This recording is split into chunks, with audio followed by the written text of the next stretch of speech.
நிகழ்ச்சியை அவதானித்துக் கொண்டிருக்கும் அன்பு உள்ளங்களே, இஸ்லாமிய சொந்தங்களே, அஸ்ஸலாமு அலைக்கும். உலகத்தில் தோன்றிய அத்தனை நபிமார்களும் தனிச்சிறப்பு மிக்கவர்கள் தான். ஆனால் எம் இதயவேந்தர் நபி ஸல்லல்லாஹு அலைஹி வஸல்லம் அவர்களோ தன்னிகரற்ற தாரகையாக திகழ்ந்தார்கள். கண்மணி நாயகம் இவ்வையகத்திற்கு வருவதற்கு முன்பே நபியாக திகழ்ந்தவர்கள். ஒரு தோழர் பூமான் நபிகளிடம், நாயகமே, நீங்கள் எப்போது நபியாக ஆனீர்கள் என்று கேட்டபோது, குன்து நபிய்யன் வ ஆதமு பைனல் மாஇ வத்தீன், நபி ஆதம் அலைஹிஸ்ஸலாம் அவர்கள் தண்ணீருக்கும் மண்ணுக்கும் இடையே, அதாவது அவர்கள் படைக்கப்படுவதற்கு முன்பே நான் நபியாக இருந்தேன். அங்கிருந்து தொடங்கிய இந்த தனித்தன்மை இன்றும் தொடர்கிறது என்று கூறினார். அது எப்பளும் எப்பன்றோ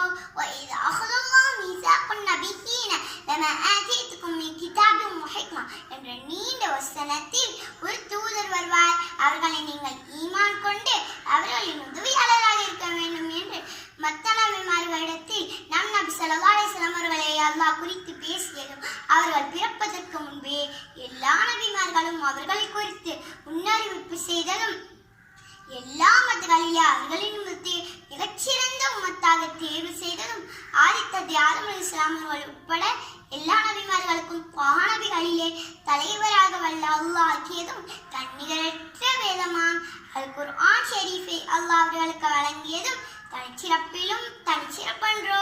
சையத்னா மூஸா அலைஹிஸ்ஸலாம் அவர்கள் அல்லாஹ்விடம், ரப்பி அர்னி அன்சுர் இலைக், இறைவா, உன்னை எனக்கு காண்பி என்று கேட்டபோது, என்னை இப்போது உங்களால் பார்க்க முடியாது என்று கூறிய அல்லாஹ் கண்மணி நாயகத்தை தன்னை பார்க்குமாறு அழைத்ததும், அவர்களுக்கு பிரத்யேகமான ஷஃபாத் என்னும் பரிந்துரையை அவர்களுக்கு வழங்கியதும், 50 வேளை தொழுகை நன்மைகளை 5 வேளை தொழுகைக்கு கொடுத்ததும் தனிச்சிறப்பிலும் மேன்மை என்றோ.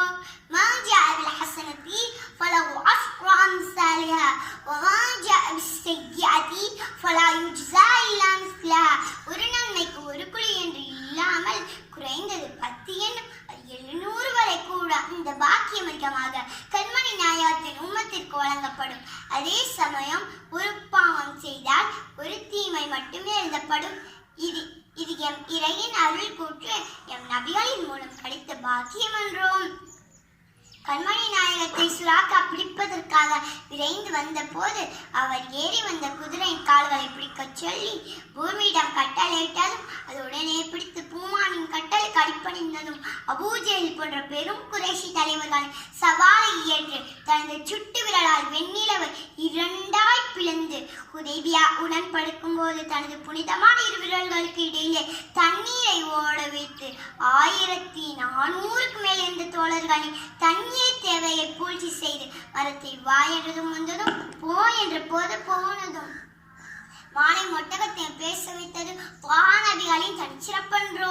அசைந்த மலை தனது பாதத்தால் உதைத்து நிலைப்படுத்திய ஆற்றலை சொல்லவா, கரங்களில் இருந்த கற்களை தஸ்பீஹ் மொழிய வைத்த ஆச்சரியத்தை சொல்லவா, முரண்டு பிடித்த ஒட்டகத்தை தடவி கொடுத்து பணிய வைத்த வல்லமையை சொல்லவா, மல்யுத்த வீரர் ருக்கானாவை நகையலில் வீழ்த்திய புதுமையை சொல்லவா, கதாதாரனுடைய கலண்ட கண்ணை பொருத்திய விந்தையை சொல்லவா, அபூபக்கர் சித்தீக் நாயகத்தை பாம்பு கடித்த விஷத்தை தனது உமிழ் நீரால் நீக்கியதை சொல்லவா, எதை சொல்ல எதை சொல்ல, ஆக எத்துறையிலும் முத்திரையாய் கத்தனவன் நபிகள் அறைய மிகச்சிறந்தவர்களாக பெருமைப்படுத்தினான். இத்தகைய